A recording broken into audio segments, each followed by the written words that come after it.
মন্দারমণিতে মাথায় বন্দুক ঠেকিয়ে নৃত্য পরিচালককে অপহরণ। মন্দারমণিতে মাথায় বন্দুক ঠেকিয়ে নৃত্য পরিচালককে অপহরণের অভিযোগ। ঘটনায় ব্যাপক চাঞ্চল্য ছড়িয়েছে সৈকত এলাকায়। পুলিশ ও স্থানীয় সূত্রে প্রকাশ, গত 21শে জুলাই কলকাতা থেকে মিউজিক অ্যালবাম শুটের জন্য একটি টিম মন্দারমণি আসে। 18 জনের এই দলটি উঠেছিল মন্দারমণির একটি বেসরকারি হোটেলে। 3 দিনের জন্য হোটেল বুকিং করেছিল তারা। দ্বিতীয় দিনের শুটিং থেকে ফেরার পথে হঠাৎ করে ওই নৃত্য পরিচালককে বন্দুক দেখিয়ে অপহরণ করা হয় বলে অভিযোগ। এই প্রতিনিধি দলের অন্যান্য সদস্যরা মন্দারমণি উপকূল থানায় অভিযোগ দায়ের করেছেন। পুলিশ জানিয়েছে, অপহরণ হওয়া নৃত্য পরিচালকের নাম শ্রীকান্ত জার ওরফে প্রিন্স। বছর 29-এর যুবকের বাড়ি হুগলি জেলার সিঙ্গুরে। কর্মসূত্রে তিনি কলকাতার টালিগঞ্জে থাকতেন। স্থানীয় প্রত্যক্ষদর্শী ব্যবসায়ীরা জানান, অজ্ঞাত পরিচয় ব্যক্তিরা গাড়ি নিয়ে এসে কার্যত জোর করে শ্রীকান্তকে তুলে নিয়ে যান। দুষ্কৃতীদের হাতে রিভলভার ছিল। এই ঘটনায় মন্দারমণি কোস্টাল থানায় লিখিত অভিযোগ দায়ের হয়েছে। ঘটনায় তদন্ত শুরু করেছে পুলিশ। কী কারণে এই নৃত্য পরিচালককে অপহরণ করা হলো তা জানার চেষ্টা করছে পুলিশ। এই দলের বিভিন্ন সদস্যদের পুলিশ জিজ্ঞাসাবাদ করছে। পর্যটন কেন্দ্র মন্দারমণিতে মাথায় আগ্নেয়াস্ত্র ঠেকিয়ে এভাবে অপহরণের ঘটনায় রীতিমতো চাঞ্চল্য ছড়িয়েছে। দাদা, আপনার নাম? শঙ্কর মণ্ডল। কালকে আপনার দোকানের কাছে যেটা কিডন্যাপ হলো, কি জানেন বা কি দেখেছেন?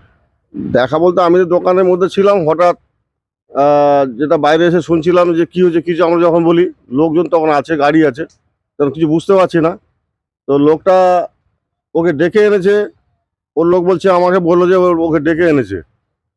দাদা শুনুন একটু, ও শুনুন একটু, দাদা কী বলছেন বলুন না, শুনুন একটু, এইখানে একটু আসুন, কথা আছে। তারপর আমার দোকানের সামনে আনলো, এনে এখান থেকে টেনে টেনে নিয়ে চলে যাচ্ছে। ও যাবে না, গাড়ি তুলতেও পারছে না, গাড়ির গেটও লাগাতে পারেনি।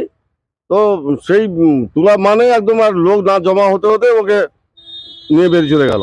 হ্যাঁ, এখানটা এই অবস্থা। তারপর রিভলভার ছিল, দুজনের কাছে রিভলভার ছিল। তা ভয়তে আর লোক কেউ যেতে পারেনি ওর পাশে।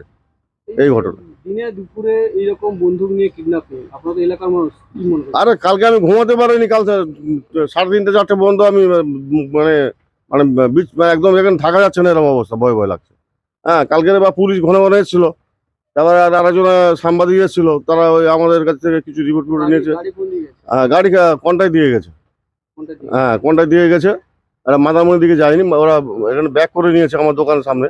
আমরা বুঝতে পারিনি যে গাড়িটা অনেকক্ষণ এসছে, আমরা বুঝতে পারিনি কিভাবে। অনেক তো গেস্ট আসছে যাচ্ছে, গাড়ি যাচ্ছে, এরকম তো এখানে হয়। তাও ওরা ওই ব্যাপারে এসছে আমি জানি না। তারপর আমার কাছে 2 প্যাকেট সিগারেট নিয়েছে। হ্যাঁ, নিয়ে আমার এখানে বসেও ছিল অনেকক্ষণ।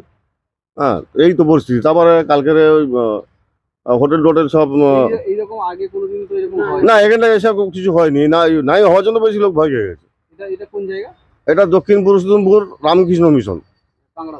হ্যাঁ, লাল কাঁকড়া শিবির, অথবা এখানটায় আমাদের এখানটায় রামকৃষ্ণ মিশন আছে। হ্যাঁ, আর এই সামনে রামকৃষ্ণ মিশন, আর এটা লাল কাঁকড়া শিবির রাস্তা। হ্যাঁ, দক্ষিণ পুরুষোত্তমপুর গ্রাম। এটা ওরা শুনছিলাম যে ওরা টিভি একটা ইউটিউব আছে মনে হয়, সিরিয়াল করে। ও কিছু বাচ্চা মেয়েরা এসেছিলো, কিছু বাচ্চা ছেলেরা এসেছিলো।